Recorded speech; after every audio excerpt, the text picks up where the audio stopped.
Welcome to another TeleDynes podcast.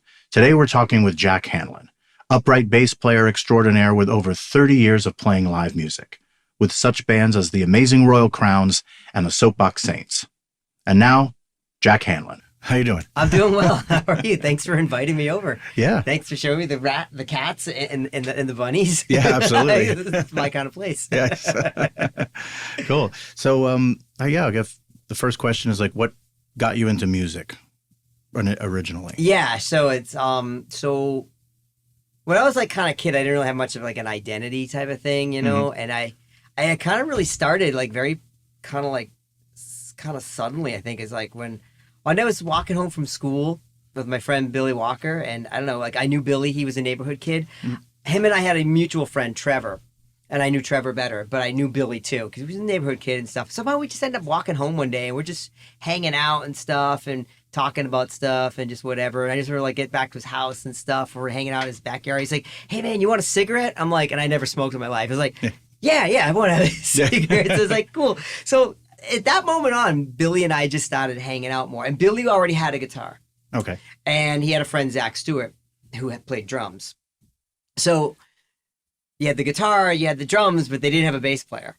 Okay. So I started hanging out with them, and they were really into music and stuff. And I was always more casually into music. It's I had some bands that I really liked, but they were into the metal and stuff like that. And I have always had an interest in that music. I was Iron Maiden and Judas Priest and, AC/DC and stuff. Never super fan, but I always liked it, you know? And I always like that kind of more darker stuff too, like skulls and bats and, things like that nature. Things that look a little edgy were always I gravitated towards as a kid. So I just started hanging out with them, and we kind of started playing music. And by the time we really started playing music, So I got into music from them. That would have been the beginnings of the thrash era. So it would have been Metallica was still edgy to kind of listen to Metallica, Megadeth, Anthrax. These bands were still kind of edgy back then. A lot of they hadn't really jumped the shark yet, become majorly popular. Right. Well, everyone was listening to them, Right.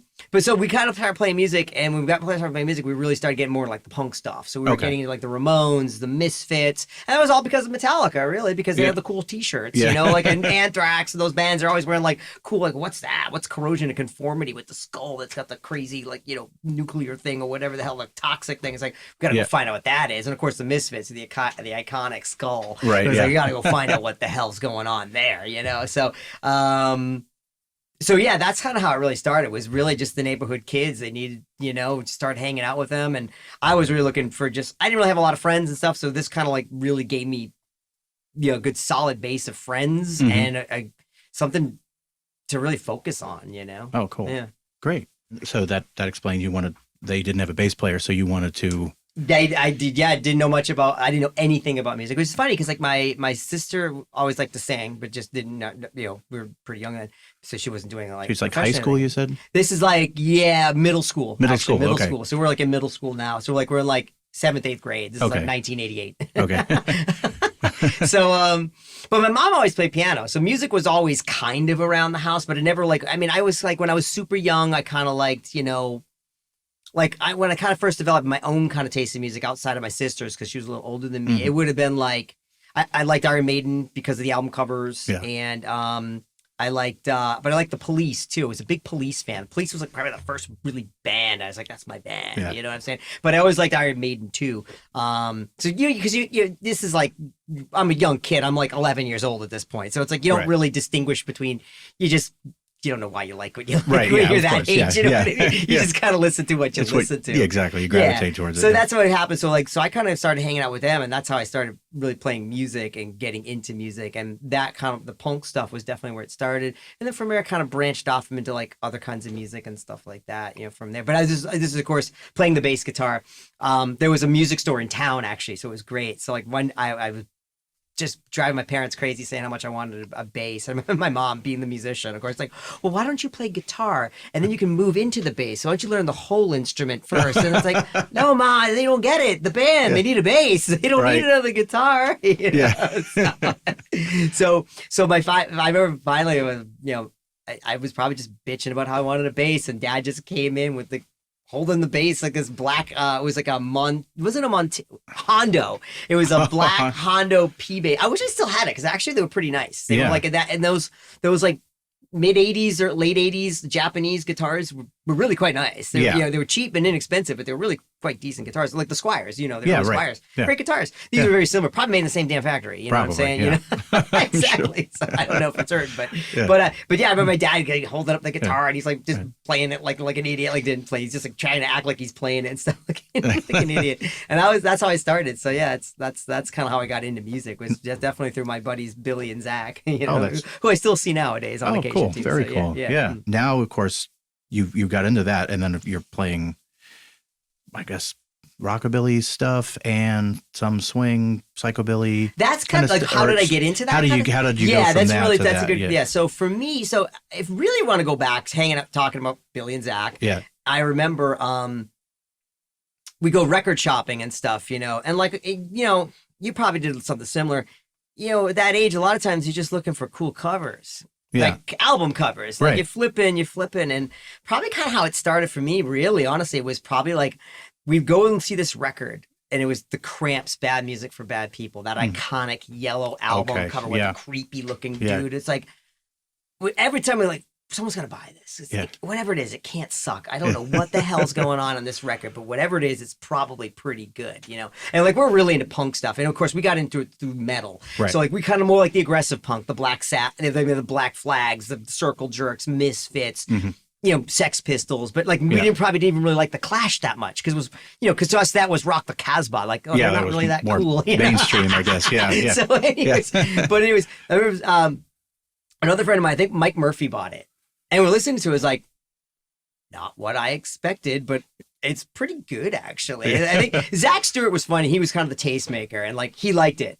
And I think if Zach liked it, it was kind of like, oh, phew, we can all like it. He was kind of like, you know what I'm saying? You know that friend, like, if somebody else said, I don't like it, you'd be like, yeah, I don't like it either. And you'd be like, I don't think it's that bad, But so Zach was there, but he was like, yeah, this is crazy. It's like Elvis, but like, it's better, it's like, it's not like, it doesn't have all the harmonies and the vocals. It's just really stripped and raw, And I think somehow I must have got the record from Mike, because I know I got it from him, and I think I don't know if I traded for it or if I just bought it for him. I think he had a couple records. I think he wanted money probably for skateboarding stuff. Mike was really into skateboarding. I remember that, so he probably needed some dough for skateboarding. So I think I bought that Cramps record, and I think a Bad Religion EP, a one-sided EP. It was kind of funny, but anyways, it started really with the Cramps. I really think so. I think it was probably the Cramps. That was the first introduction to like something that was like uniquely counterculture, right? But uniquely in that kind of 50. I mean, of course, Cramps is much broader. There's 60s stuff and all kinds of other elements going on. But that was probably where it started. And then from there, probably like,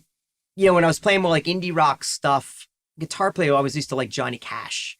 And like, my parents always liked country music. So, and that's not like me, I all grew up with country. It's like, no, I didn't. I'm not saying that. What I'm saying is like, my mom and dad, they're older, they're of that older generation. So like, they would buy rock and roll records, or my mom in any case would buy rock and roll records, but she'd also buy country records and, pop records and stuff. Is same thing, kids, you listen to a lot of kinds of music. So I always like kind of Johnny Cash stuff, and I always like kind of like Hank Williams a little bit too. The big moment was really deciding that's what I want to do. Honestly, we're going to see the Cramps. And I got two Cramps stories. I'm trying to make them really quick. But the one that's more important is the second time I went to see the Cramps. No, the first time I went to see the Cramps. Sorry. There was Reverend Horton Heat was opening. Oh. And we didn't even get to see the whole show. We probably only caught like half the set at most. But like, when I saw that, I was like, is that with the dude with the bass? No way! You're kidding me! So that's what it was to me. It's like, that's what I want to do. Before that, though, I was doing one of the first early shows I ever saw. Was I was hanging out with my buddy Don, who I still hang out with now. My buddy Don Larson, and we used to play in a band together. And like, every weekend, you'd be like, because now I'm probably like 18. You know what I'm saying? Like, every weekend you go out to see bands. You didn't care if it sucked or not. You just went out because that's what you did. Right. So I was like, what's going on tonight? He's like, there's this band playing. They're called like Chickasaw Mud Puppies. I don't know much about them, but there's the opening band. It's called the Flat Duo Jets. I says, yeah? He's like, yeah, you should go see him. You'll like him. I'm like, okay. He's like, he just was looking for a way to describe it. He's like, they're kind of like the Cramps. I was like, Okay, sure. So really, actually, the first really kind of like true show that I saw that was kind of like retro would have been the Flat Duo Jets. Okay. Blew my freaking mind. I mean, like just Dexter up there, and this is when he still had the kind of crazy hair and he wear like the striped shirt and like the green pants and orange. I think he had orange pants or something like that with that crazy Silvertone or Harmony, whatever the hell he played, and Crow on the drums. I've never seen that. That show blew my mind. The Chickasaw Mud Puppies were great too, but the Flat Duo just like blew my mind. So I think that, and I think seeing Horton Heat, and of course seeing the Cramps that night was awesome too. Yeah. That they were just, that's what I think at that point that really planted the seeds. Like someday I'm gonna get one. I gotta start. I want to do that. Yeah. You know, that's what I want to do. So that's kind of how I got into it. Okay, great. Yeah. And then how much longer did it take for you to go from electric bass and then start playing I'm upright? trying to remember that. So that would have been like, seeing that show was probably like, again, you could probably look that up. When did Horton Heat play with the Cramps? I think that was around like 91, 92, I'm going to guess. Yeah, probably. I know I started playing in the Crowns in 94. So it would have been about a 2-year period. And I remember like... So it didn't take you long to transition from... No, once I decided to get a bass. And I remember the story with that was Johnny McGuire, first guitar player in the Crowns. He had a band called the Phantom Creepers.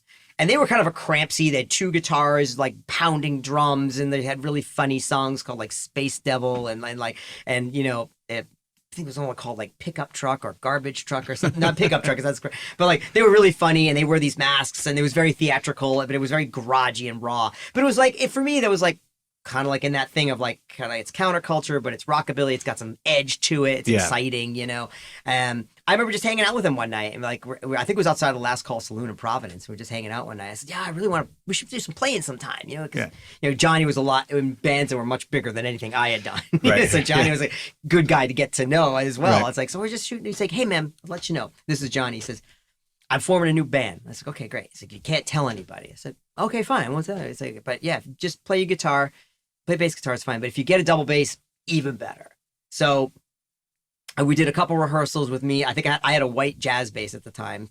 So I just did a couple rehearsals, and then I just started doing some research on where to find a double bass. I went to a couple shops, and I finally settled on Twin City Music. I remember somebody finally told me about the place. You got to go there because the guy who owns the place is a bass player. He's a double bass player. So I go there. I finally get I finally buy a bass. So I just showed up for practice one day with a double bass. And it was funny because I remember hiding the bass from my parents because like my dad was like really funny. He was really about like saving your money and making sure, you know, all that stuff. Yeah. Like, it's like I didn't want to think I just like went out and blew like, you know, $600 on a bass or whatever. So I kind of hid it for a while. It's like, oh, I don't want to hear my dad give me shit about spending this kind of money. Like, you're in college, you know? And his heart was such in the right place. Don't get me wrong, but yeah, so I finally showed up with a double bass, and I just did my best to learn. And it was hard because like you had to just listen to records. Yeah. And I didn't even know anybody I didn't even really know. I mean, there was Rick Massimo who played the double bass, and I remember picking his brain. He's a writer. I don't know if he still works he might even work for the Journal now or something like that. He's did okay for himself, but he played the double bass. And I just to pick his brain, like, what's up with this? How does this work? You know, where would I get one? I think he was the one who told me about all that place. But he's the only one I really knew about, like, who to talk to about double bass, how they work, you know, where to get them, you know, stuff like that. So that's how it started. And then just listening to like lots of records, listen to the Elvis stuff a lot, like the Sun records, trying to figure out what the hell's going on there. Because then the day that it hits you, it's like, oh, it's not a snare drum, that's the bass. It's like, right. Well, how the fuck's he doing? Sorry, can I swear? Yeah, of course. Okay. How the hell's he doing? How the hell's he doing that? Yeah. You know, so it's like, so eventually just started watch, and then like actually eventually remember seeing like once I started getting a little bit. I remember seeing like Johnny Shaw and guys like that in Boston and getting a better feel for it. And I did get a funny lessons from Sleepy LaBeef once. Really? Yes. So early Crowns date. This is like probably like our third or fourth show. So we're opening for Sleepy LaBeef at the Last Call Saloon. And like we're warming up. He had done his sound check. We go up and we set up our gear. We had enough time to like do, I guess, a sound check, I guess, ourselves. That's how we're doing that. And Sleepy's there. He's like asked me, like, oh, you play? And it's like, yeah. He's like, do you slap? And I said, well, I'm learning. And I remember saying, you know what I can't do though? I'm not really good at that. You know, it's like I got the shuffle. I got the I can do that, but I don't have to And he's like, oh, let me see. I'll show you how to do that. And he grabbed the bass. And I remember he showed me this great technique where he like pulled, and then he comes up, hits one, hits twice, and then pulls again. So he kind of does this circle motion. Yeah. And then when I saw him do that, everything kind of clicked after that. It's like, oh, and then from there I can do triplets. And from there you can do these other rhythms now. Right, so like that was a big thing. Like that one, like 5-10 minutes was sleepy. Just playing my bass. So that was kind of a cool story too, like kind of like how to learn, you know, because there was kind of that was still pre-internet, you know what I'm saying? Yeah. Like, you know, like my dad had a computer which was pretty cutting edge, and he bought it to have email on, and then eventually eBay, because he liked to buy he traded knives. He used to like buy custom knives, and he would trade and stuff. So eBay was a great resources for him, and also the email was also really good for him too. So yeah. Oh, it's cool. Yeah. So because there was no. I remember trying to find anything about it. Started playing a little bit of upright. Kind of at the same time when I got into rockabilly and stuff. Were you still in? You're from Tennessee originally. Florida. You're from Florida, right? Now, was there more of a culture for that down your way, or? I guess sort of. I mean, I didn't know about it until the mid '90s when they kind of like the sort of rockabilly swing revival stuff was going on. And right. So you kind of got into it around the same time. Sounds like you're about the same time I did then. This would have been like the early, mid '90s. Mid '90s, yeah. Early to mid '90s, yeah. Yeah. So I remember once I got first, of course, I got into Beatles, Zeppelin, and stuff, and then moved on to when I wanted to know what their roots were. So.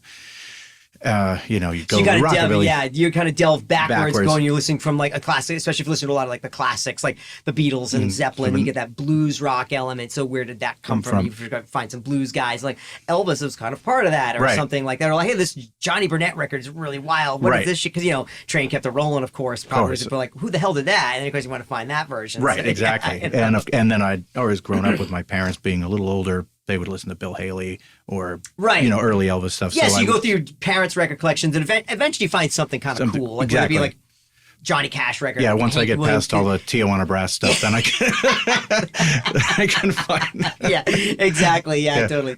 Yeah, I know what you mean though. Yeah. Exactly. Mm-hmm. Yeah, so there wasn't a lot of resources. I remember finding some VHS tape of these two guys teaching how to play slap bass. No shit, really? Yeah, and oh my god! Two slightly different techniques, and they must have been in a barn because you could hear chickens in the background of their. That wasn't the Kevin Smith, Mark whatever Rubin or whatever. It wasn't that one, was it? Maybe, I don't know. Because there was a video. It's Kevin Smith, High Noon, and I think the guy's name is Mark Rubin. I think his last name is Rubin, and he was in a band. He was in a really interesting band with a banjo player. The Bad Livers. Okay. And I know they did a video cassette together. And maybe there was that. Yeah, because they're kind of different styles. Like Kevin's much more precision, and I think Mark's style is a little more like free, a little more bluesy maybe or something like that. But yes, I think of the videotape you're talking about. Yeah, it could be it. I remember one player played more with a claw almost, and the other one would be more like on the side of his hand. Oh, that was probably Mark, because that makes sense, because Mark's style has always seemed a little more bluesy, a little more kind of like free, a little more like kind of Willie Dixon-ish, and whereas like Kevin is like super heavy and it's like right on, like there's just like it's just super it's got this, they're just different styles, different styles, they're different approaches. It was nice to see that, and that was they're great juxtapositions because they're both phenomenal players. That was the first time I got to really see it up close. I was like, what's going on. I got it. Okay, I don't need you anymore. Look at this video. Give the bass. Got it.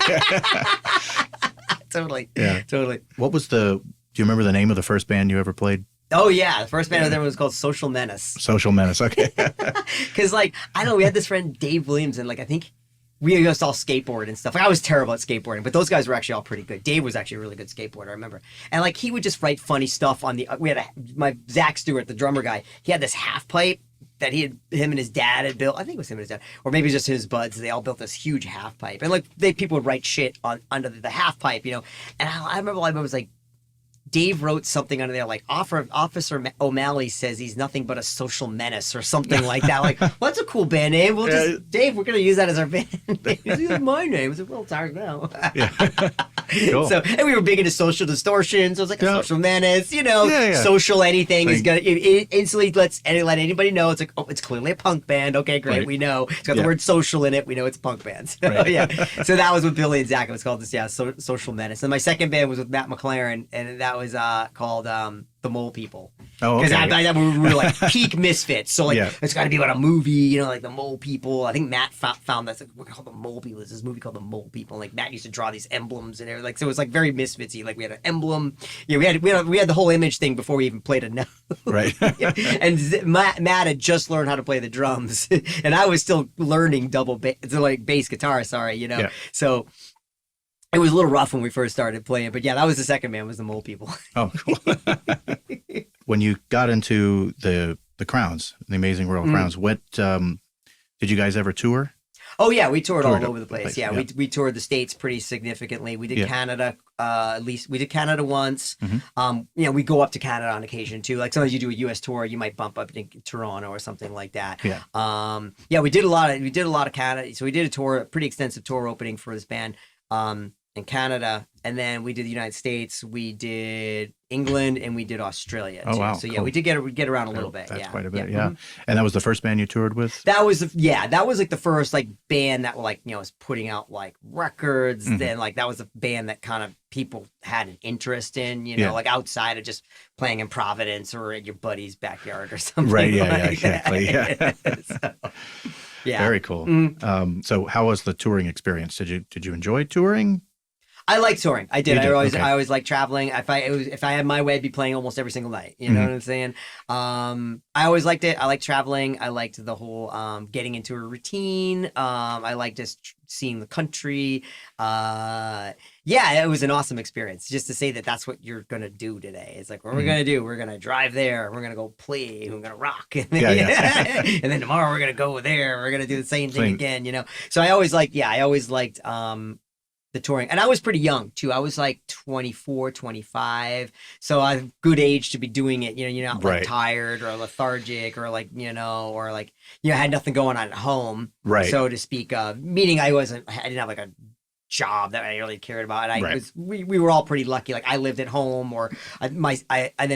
I lived with my sister for a while, and she was really cool. Like she wouldn't charge me rent if I was on the road. So it's just I'd come home, pay rent then. If I wasn't home, she wouldn't charge me rent. So pretty good arrangement to be doing that kind of stuff. So it was never a drag. It was never a burden. I always liked it. Again, there's always those moments where bands don't get along and stuff like that, and that kind of shit sucks. And there's always ups and downs like anything. But in general, when I look back at those times, I always thoroughly enjoyed it. And in general, I always liked traveling and stuff like that. Yeah, same here. I mean, I didn't tour as extensively as that, but was in early 20s, like 20. It's a great time to be doing it. And just around. It's awesome. It's so much fun. Like that's what your job. It's like what you're doing. That's what you always want to do as a kid. Like I want to be in a band like where people like go to a strange town and like maybe someone's actually heard of us that we've never met before. Like they bought the records somewhere. They read us in a magazine or something. Yeah. Saw a photo of us somewhere or something, So yeah. Yeah, it was always a lot of fun. Totally. Couldn't agree more. Couldn't agree more.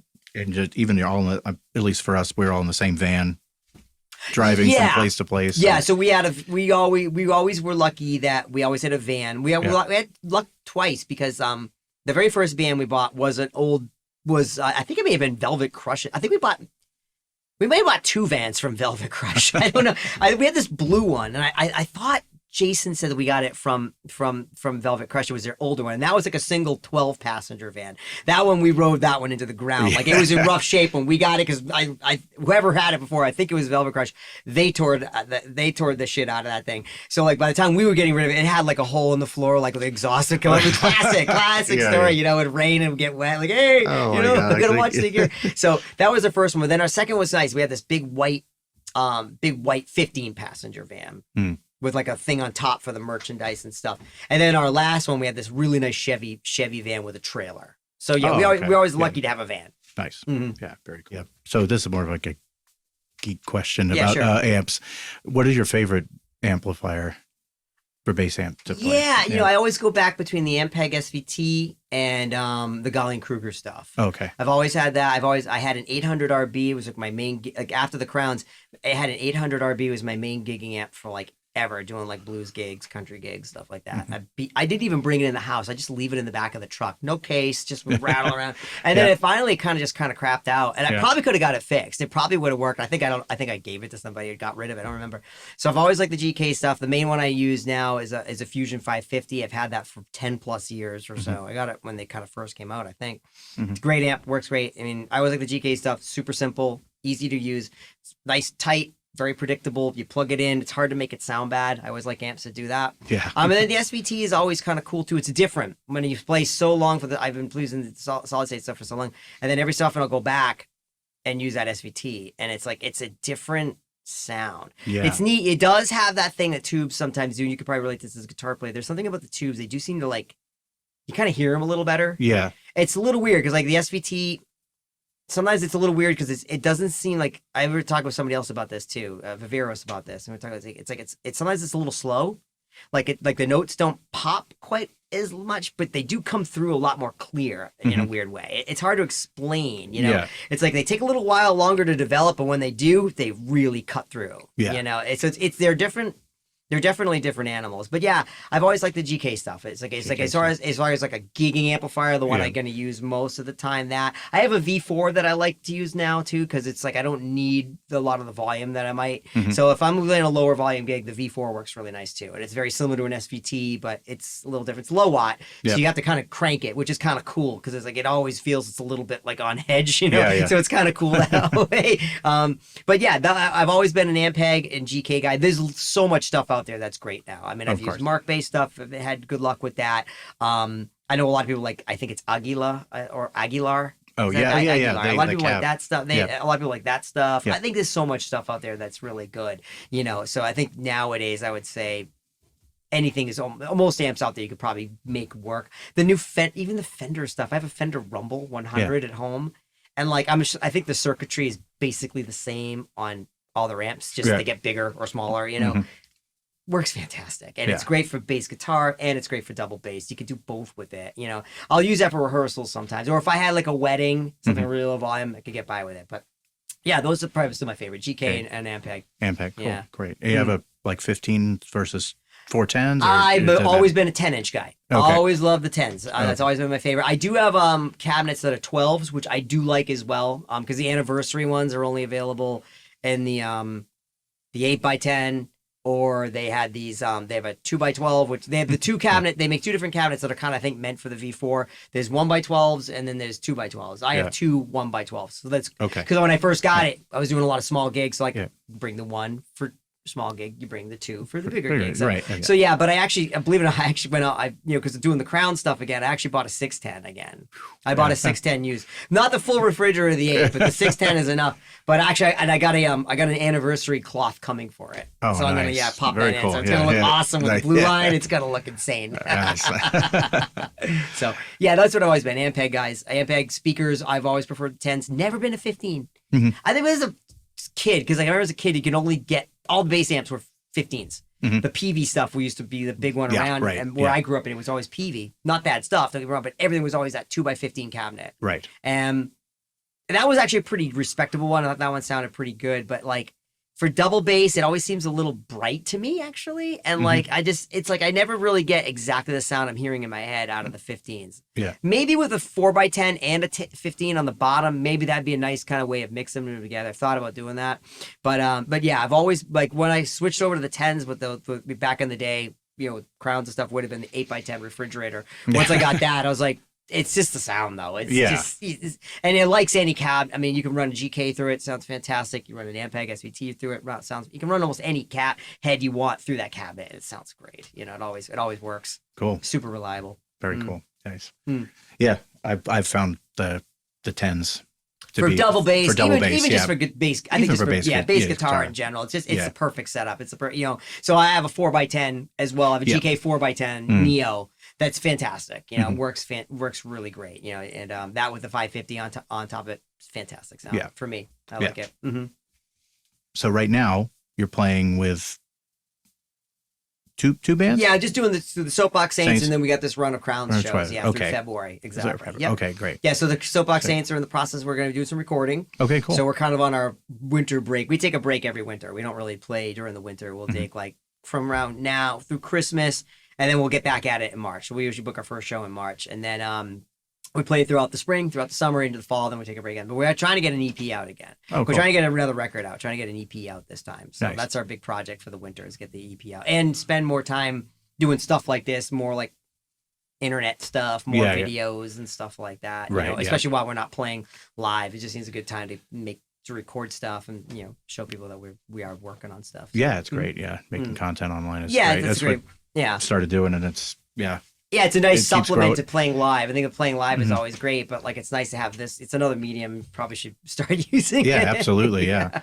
I found YouTube to be pretty helpful, even compared to other social media stuff. And even you can put stuff on Instagram, Facebook, or whatever, but it's very compartmentalized. It doesn't really go anywhere. It's only the people that you have subscribed to that are really going to see that stuff. Where YouTube can the stuff can get pushed out into the algorithm. Yeah, and so that's people that have, interesting. Yeah. so you don't even have to really add, just by putting a video out there over time, it'll just slowly go out to other people that are interested in it. It'll just keep kind of growing organically. Yeah, right. So less within your friends base, but more just like interest based. Like this person in wherever seems to like this stuff. Throw them this video. Yeah, exactly. So if we live in Rhode Island, nobody in California is probably ever going to know you exist if you're only doing Facebook and Instagram, unless you start reaching out to people out there through your social media directly. Oh, okay. Yeah. Interesting. Yeah. But YouTube, on the other hand, can be around the world. Yeah. Everywhere. So, interesting. Yeah. You know, at least that's what I have found. What you found. Yeah. I haven't ventured into the TikTok world yet. So. Yeah, we have one. I don't know. I think Billy mirrors whatever we do on the other ones. Yeah, that's the best way to do it. Yeah. I think he just mirrors it and puts it on there as well. But yeah. I don't think we're super active on it right now either. Yeah. Cool. Do you plan on,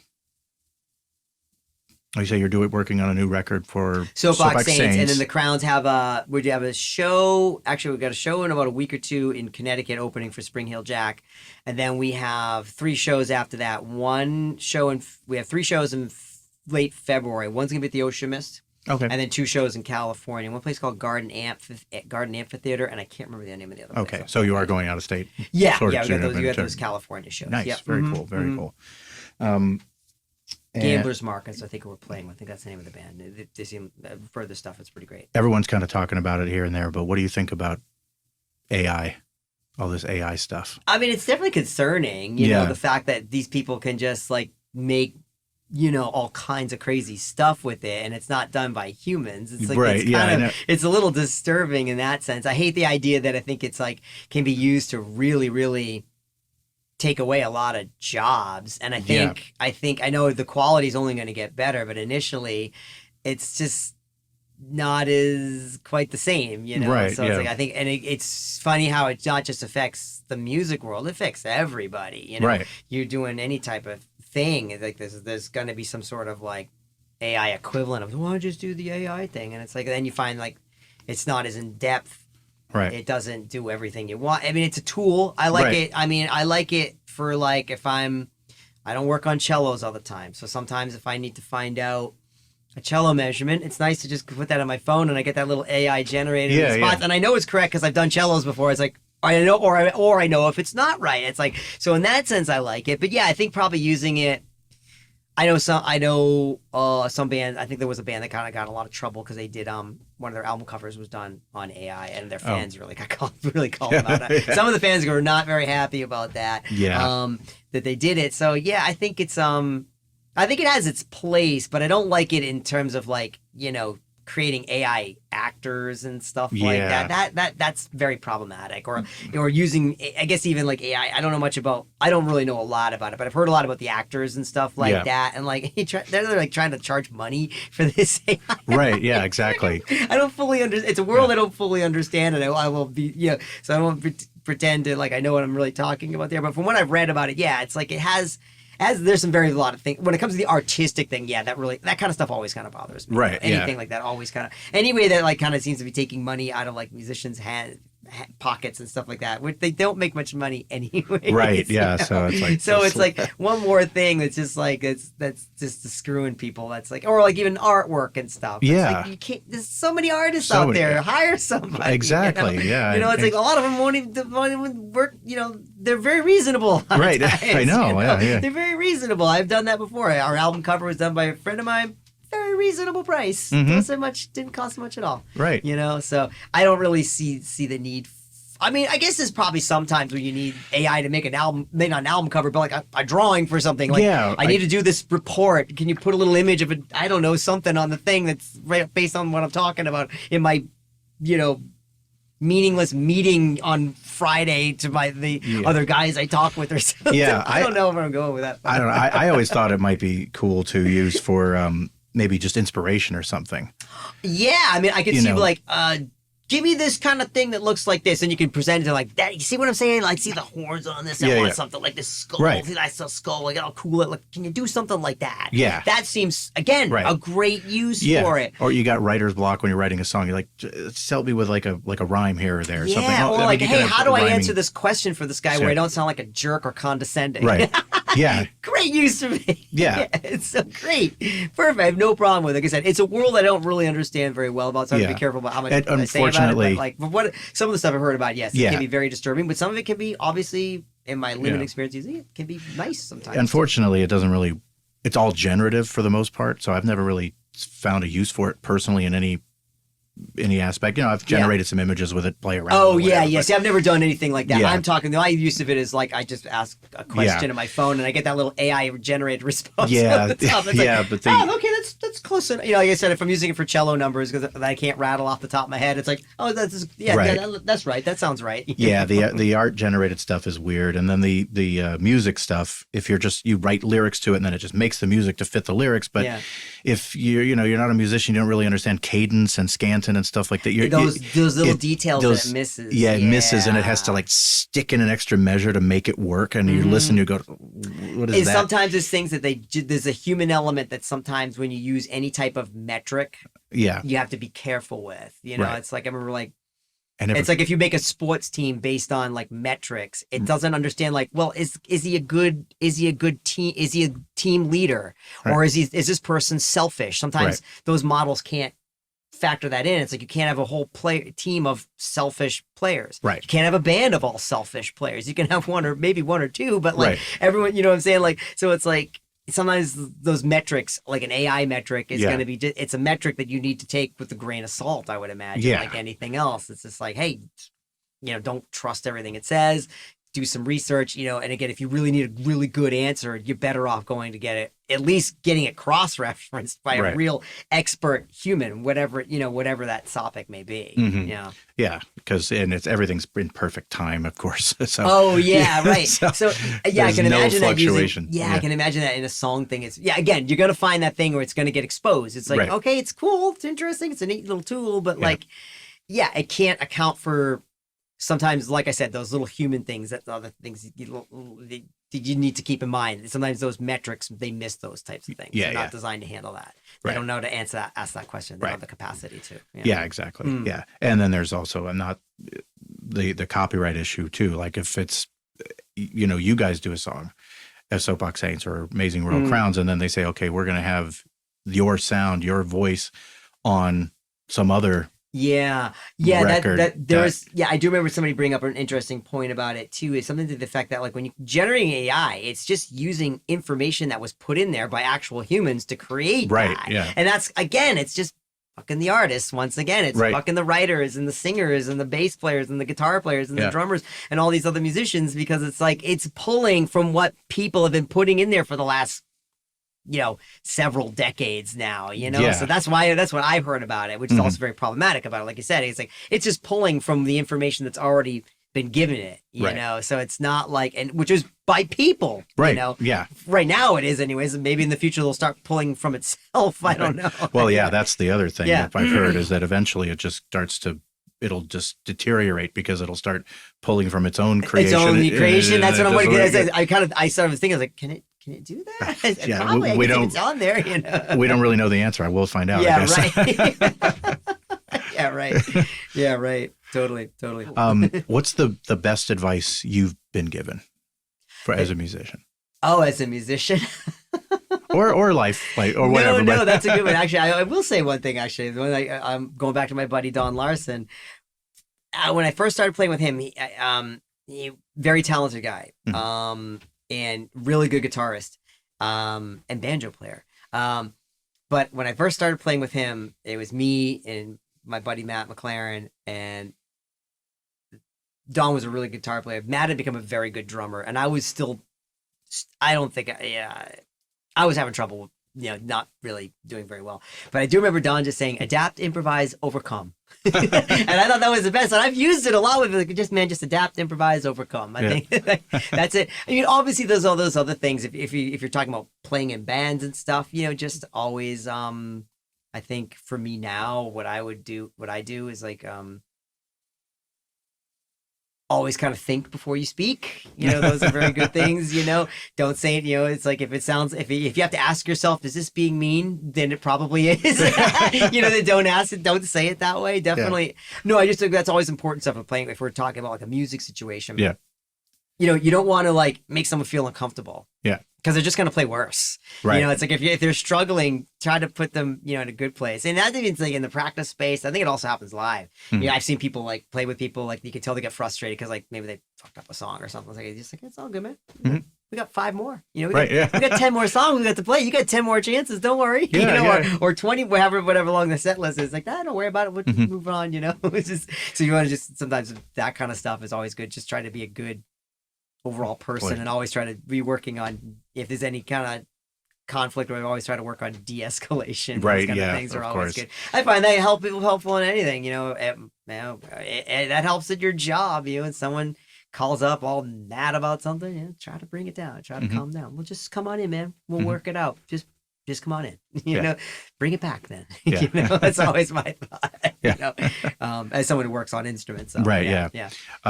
If you could give advice to anybody today, like up and coming musicians. Definitely. If you're talking about like that, I would always say the important thing is, obviously, I would say focus on the things that are very important. Don't fight about the stupid little things. I've definitely been witness to that a lot. When these arguments come out about things that really aren't that important, it's like, and when they are important, remember, it's like, you just got to always say things in a constructive way. And, sometimes too, it's like always good to just kind of like identify who the leader is. I think in a situation, it's like who ultimately is the last person to make a decision, so that's kind of how I work with Billy. Ultimately, the last decision is always his. If I don't like something, I say, well, it's not my favorite thing, but Billy, ultimately it's your call. This is what I think. So I think sometimes working as musicians, I would definitely tell people something along those lines. Things like, just always try to work on conflict resolution because you have opinions because you care, right? You care about what's going on. You want it to be the best as possible, but you can't always get in a band situation. You can't always get what you want. Right. And I suppose there's maybe even less of that now. You see a lot of people that are like bands where it's kind of really not a band. It's one dude. Right. You know what I'm saying?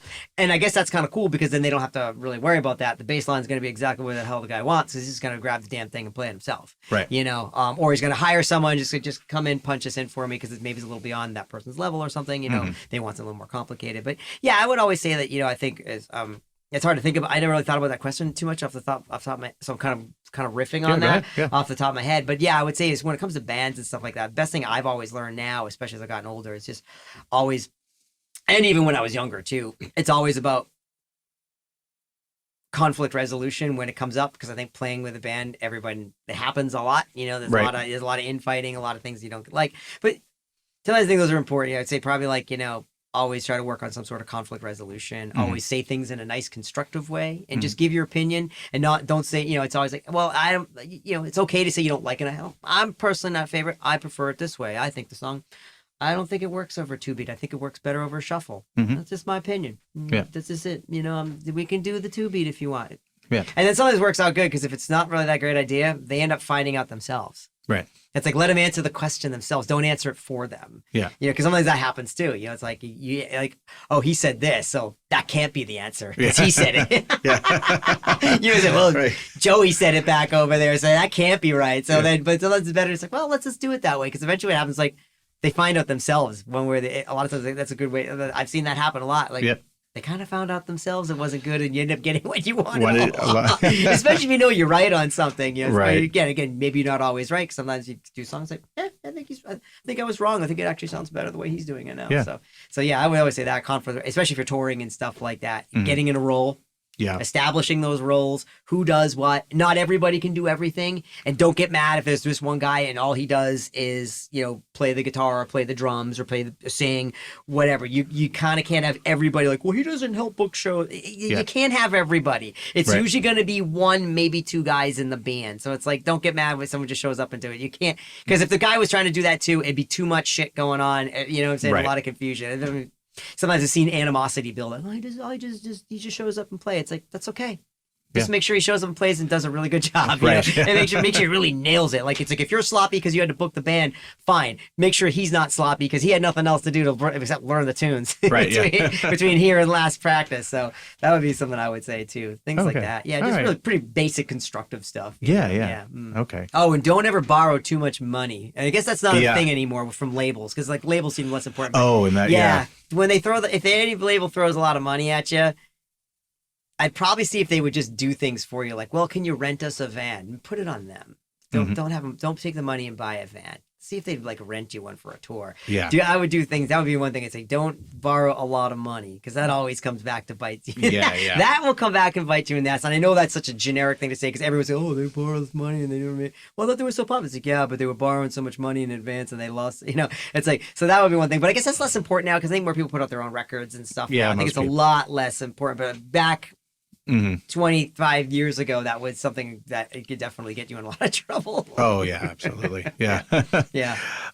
So you work on basses, and what got you into wanting to build instruments, work on instruments and stuff? So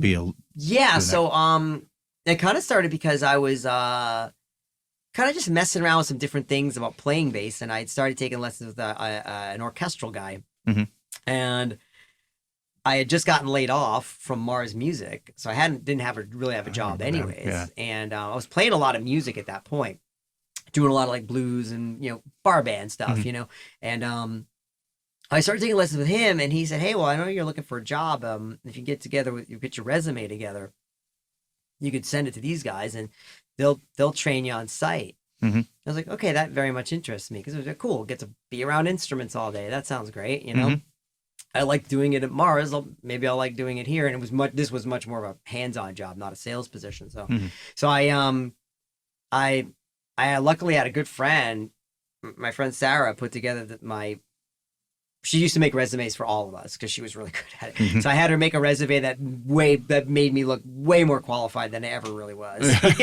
So I ended up doing that, and I submitted it, and I got an interview, and apparently I got the job because one of the manager at the time, and he told me why I got the job. He said, the reason that you got the job is because I asked you one last final question. I said, is there anything around here you don't think you're gonna struggle with? And I was like, well, I'm gonna struggle with all of it because I haven't really done it professionally. It's like I'm not afraid to work on my own stuff, but yeah, I'm gonna need some help. I'm gonna need some work. I'm gonna be perfectly honest with you. I'm gonna need a lot of assistance here. And he liked the honesty. He said, because the last guy said, yeah, I'm good. I got it.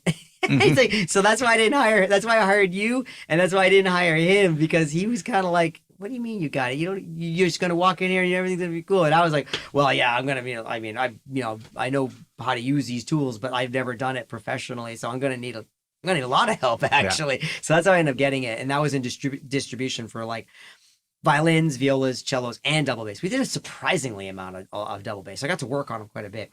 Cool place because I used to bring in luthiers from overseas, a couple from Poland I studied with. Got to learn from them a bit. And there was this other guy, Vladimir Zarinsky, who was a pretty well known for restoring instruments like Strads and stuff like that, high-end stuff. He was really, really quite well known for it. He did make as well, but he did seem to do a lot of restoration. I think he did more at the time. I think he was doing more restoration than building, but learned a lot from him. He was really great. And then I got the job at Upton, and that's where I've been ever since. Yeah. And Upton focuses on the double bass. And we just started off just doing like, buying instruments and then, just doing custom setups on them, kind of like on a guitar. Like, okay, we're going to, replace this little piece here, replace that little thing there. But at the end of the day, it's the guitar we got from. We're just going to do a really nice setup on it, get rid of the factory strings, put some nice strings on it, make some adjustments here, maybe change something in the electronics you don't like about it, make it a little hotter or something like that. Yeah. That kind of stuff. That's what we started off doing. And then we started doing instruments in the white, and then varnishing them, full thing. So that was even more custom-y because the customer then could get the color they wanted and, the look they wanted and parts that they wanted. So kind of like if you could just imagine like, calling up Gretchen, like being like, hey, build it this way for me. It's a little bit more like that. It's like, yeah, we have our set models, and then we just, finish them off the way you want. And then we started building them in-house entirely. So that's how I really got started with it. I've been with Upton ever since. Wow. Yeah. And how long ago was that?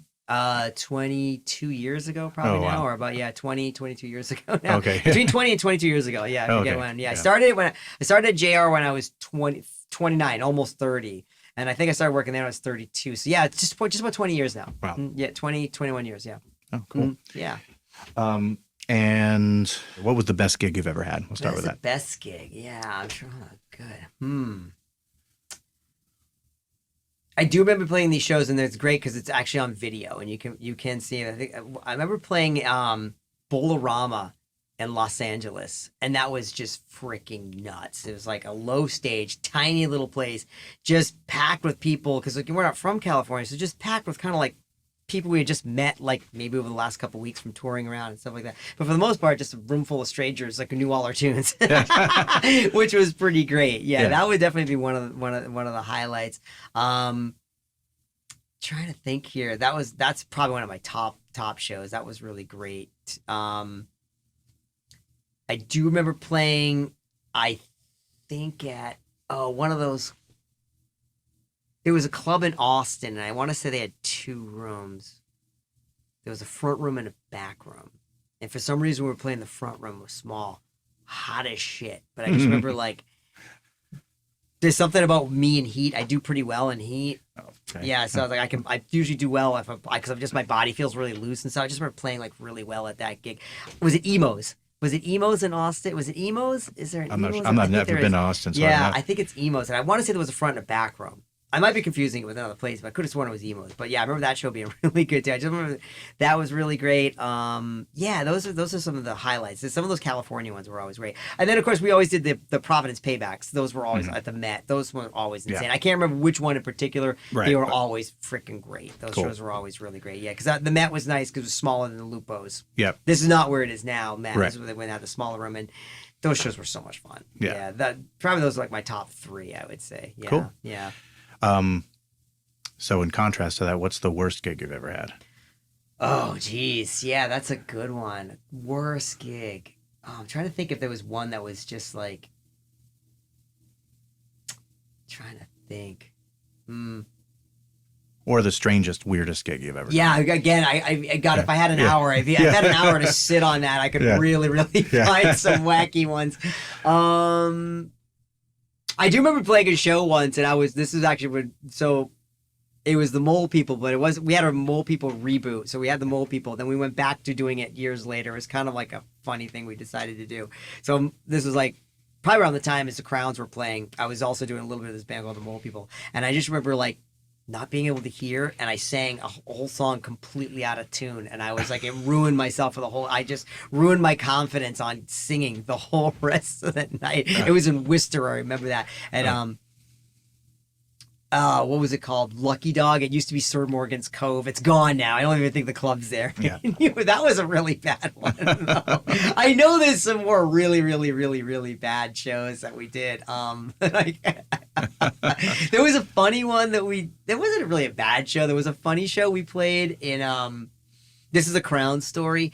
We were playing in like Colorado somewhere. I don't think it was Denver. And it was this really weird venue. Like, why the fuck are we even here? It's like, it was this big kind of room with a bunch of tables, and the stage, it was kind of one of those kind of open stages, that kind of came out to the floor with flown speakers. And there was a piano on the stage. Mm-hmm. And and it was a tapas bar. On top of it. It was really weird.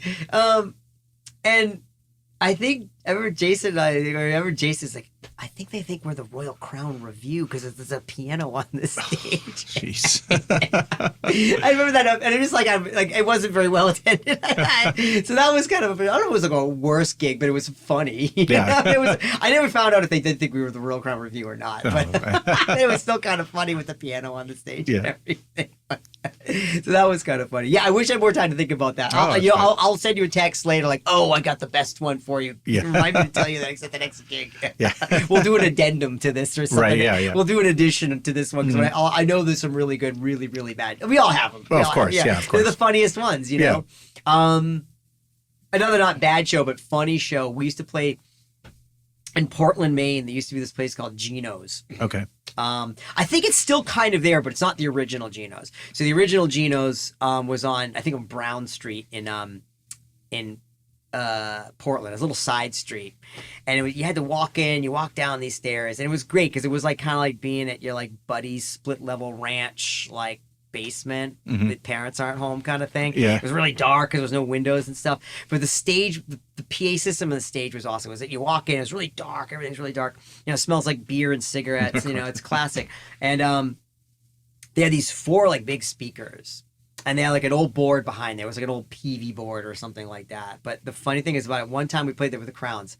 Because I had been up there a couple times before with the Mole People, but we brought the Crowns. Actually, it was a Mole People Crowns gig. We did them both, so I was doing double duty. And we brought a sound guy with us, and the sound guy's like, "There's 4 speakers. Only one of them works." There were like 4 cabinets, and only one cabinet worked, which was so Gino's. The other really funny thing with Gino's, and like my friend, she doesn't remember this, but we were up there once, and I was hanging out, and I was with the Brood. It was me, and it was like Richard Julio and Chris Horn from the Brood, and we're sitting there, and there was a sign. I think it said something like Anchor Steam. It was on sale, like, you know, I don't know, like $2.50 a bottle or something like that.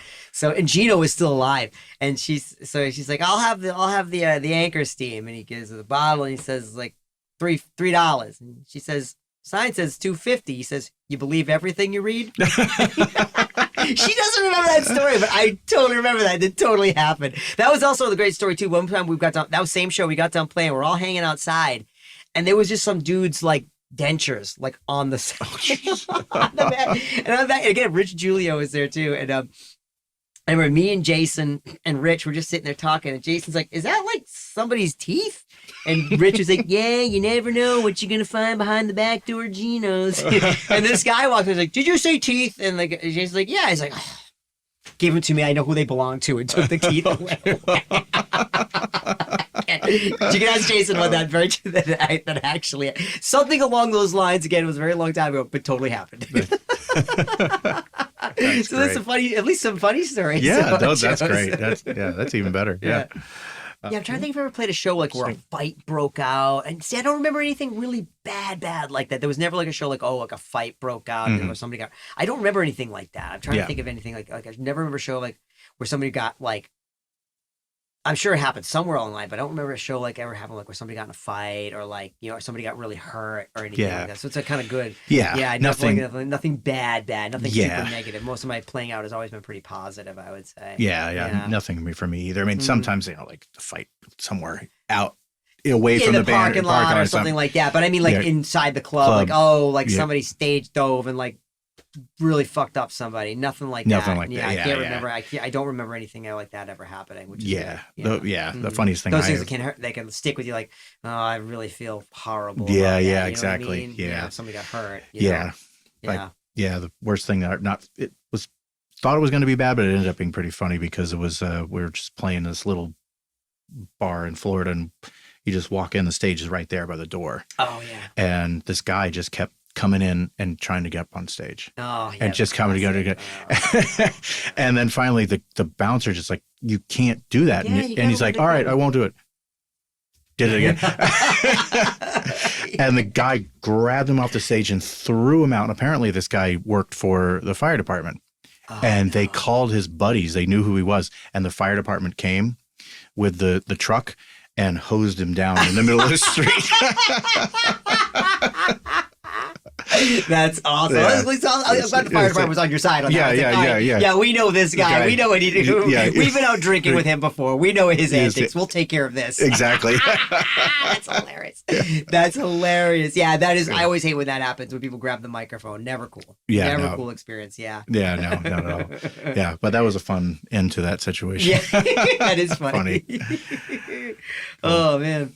All right, man. I think that'll it. That'll do it. Awesome. Yeah. Well, thanks for having me over. This is so much fun. Yeah, I've never done an interview in like so long, so it's been cool. Really, very cool. Well, thanks again. Hopefully, we'll do it again at some point. Yeah, let me know if anything comes up. If you have a special topic in mind or something like that. Like, hey, I want to ask you a question about this, and I think you'd be the right guy for it. Totally. Fine. Yeah. Let me know. Yeah. Cool. All right. Definitely will do.